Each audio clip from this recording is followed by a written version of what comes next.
আসসালামু আলাইকুম ভাই ব্রাদার্সরা। বাজেট মাত্র 20,000 টাকা, ফোন কিনতে হবে এবং কোনোভাবে আর 1 টাকাও বাড়ানো সম্ভব না। হ্যাঁ, বাজারে ফোন কিনতে গেলে ভাই সেলসম্যানরা এমনভাবে আপনার ব্রেন ওয়াশ করে দিবে, উল্টাপাল্টা একটা ধরাই দিবে। বিশ্বাস করেন রাসেল ভাই, আপনি যখন কোনো দোকানদারকে জিজ্ঞেস করবেন যে ভাই ভালো একটা ফোন সাজেস্ট করেন, ও দেখবে যে কোন মালটা অনেকদিন ধরে পড়ে আছে, বিক্রি হয় না আর কি, ওইটা আপনারা গছাই দেবে। সুতরাং একটু চালাক চতুর না হইলে কিন্তু মানুষজন এইভাবে আপনাদের ঠকাবে। আমরা আছি কি জন্য? হ্যাঁ, আমরা মার্কেট ঘেটে ঘুটে বিভিন্ন জিনিস চিন্তা ভাবনা করে 5টা ফোন নিয়ে হাজির হয়েছি এবং এই ফোনগুলো আন্ডার রেটেড ভাই। আমরা বহু কষ্টে খুঁজে বের করছি আপনাদের জন্য, যে ফোনগুলো নিয়ে খুব বেশি আলাপ হয় না। আজকে সেগুলো নিয়ে আপনাদের সঙ্গে আলাপ করব এবং আমরা সাজেস্ট করব কোন 5টা ফোন হতে পারে 20,000 টাকার মধ্যে best deal. By the way, আমরা আজকে যে ফোনগুলো নিয়ে আলাপ করব এই প্রত্যেকটা ফোন কিন্তু পাওয়া যাবে টেক অ্যান্ড টক বিডিতে। হ্যাঁ, বসুন্ধরা সিটি, যমুনা ফিউচার পার্কে তাদের শোরুম আছে। যারা কোত্থেকে কিনবেন, কত দাম নিবে ইত্যাদি ইত্যাদি চিন্তা ভাবনা করতেছেন, ভাই এত চিন্তা দরকার নেই, টেক অ্যান্ড টক বিডিতে চলে যান। আশা করছি আপনি সুলভ মূল্যে বেশ ভালো একটা ফোন কিনতে পারবেন।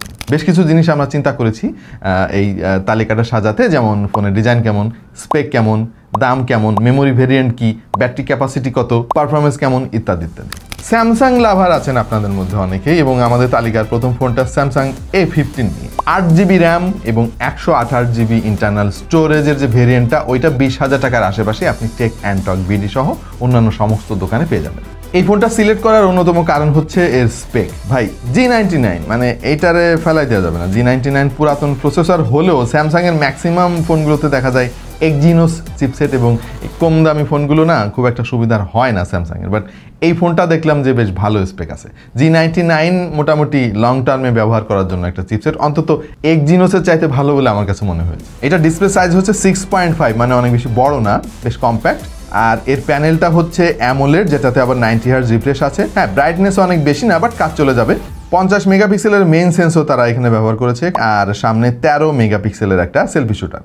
স্যামসাং কোনো একটা কারণে তাদের ব্যাটারিতে মানে হাই স্পিড ব্যবহার করে না, মানে দেখা যায় ঘুরে ফিরে 25 ওয়াটের আশেপাশে আছে। এটাতেও তাই 25 ওয়াট, আর ব্যাটারি হচ্ছে 5000 mAh। এই জায়গায় একটু কমতি আছে এই ফোনের। আজকাল কিন্তু 6000, 7000, ভাই 10,000-এর দিকে যাচ্ছে আজকাল ফোনগুলো। সো এই জিনিসটা আপনাকে একটু মাথায় রাখতে হবে। বাট ওভারঅল আপনি যদি স্যামসাং লাভার হন তাহলে দাম এবং স্পেক বিবেচনায় A15 কিন্তু বেশ ভালো একটা অপশন।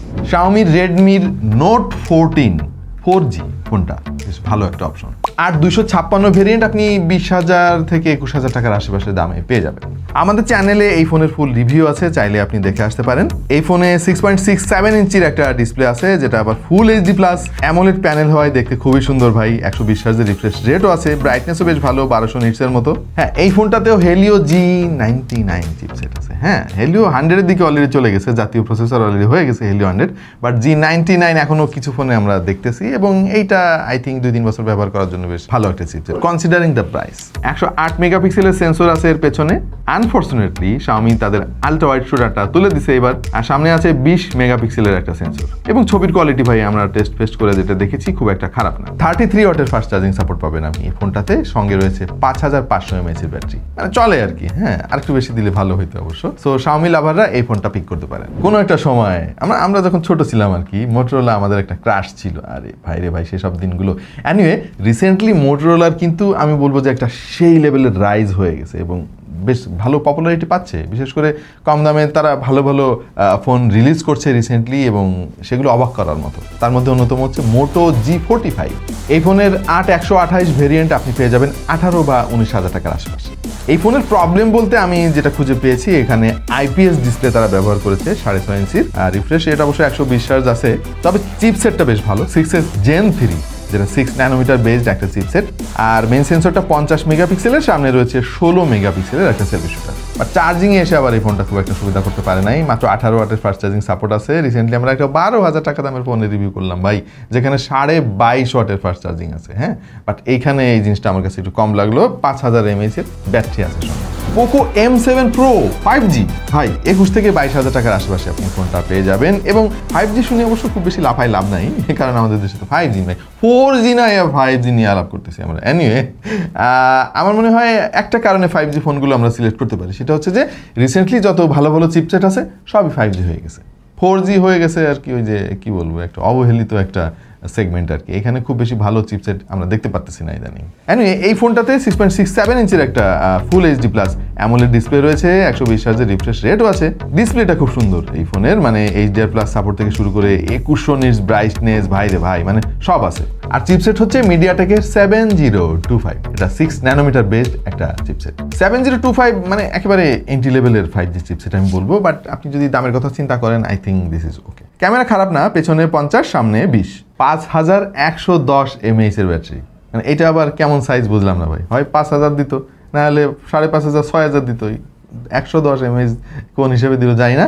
45 ওয়াটের ফাস্ট চার্জিং সাপোর্ট আছে এই ফোনে, খুব দ্রুত চার্জ করতে পারবেন, এবং কম দামে যারা একটু মানে কি বলবো এন্ট্রি লেভেলের 5G ফোন কিনতে চান তাদের জন্য কিন্তু এই ফোনটা ভালো অপশন। আর একটা আন্ডাররেটেড ফোন আছে রিয়েলমির তরফ থেকে, রিয়েলমি নার্জো 80X। হ্যাঁ ভাই, এই ফোনের নাম মনে হয় আপনারা খুব একটা শোনেন নাই, বাট স্পেকের দিক দিয়ে কিন্তু এই ফোনটা আমি বলবো যে অন্যান্য অনেক ফোনকে টপকায় যেতে পারে। এই ফোনের 128GB ভেরিয়েন্টটা আপনি 21000 টাকার আশেপাশে পাবেন। সমস্যা একটাই, আসলে IPS প্যানেল আছে এখানে, 6.72 ইঞ্চির, রিফ্রেশ রেট অবশ্য 120 হার্জ আছে, আর ব্রাইটনেস 950 নিটস। আমি বলবো এটা ওকে আর কি, খুব বেশি ভালো না, বাট মিডিয়াটেকের একটা 5G চিপসেট এখানে তারা ইউজ করছে 6400, যেটা 6 ন্যানোমিটার বেসড একটা চিপসেট। পেছনে 50, সামনে অবশ্য তারা একটু কম দিয়েছে দেখলাম, 8 মেগাপিক্সেলের সেন্সর। বাট এই ফোনটার অন্যতম বিশেষত্ব হচ্ছে এর ব্যাটারি ভাই, 6000 mAh এর ব্যাটারি আছে এই ফোনে, এবং আজকে যতগুলো ফোন নিয়ে আলাপ হচ্ছে তার মধ্যে সবচাইতে বেটার ব্যাটারি ক্যাপাসিটি হচ্ছে রিয়েলমি নার্জো 80X এই ফোনের, আর সাথে রয়েছে 45 ওয়াটের ফাস্ট চার্জিং সাপোর্ট।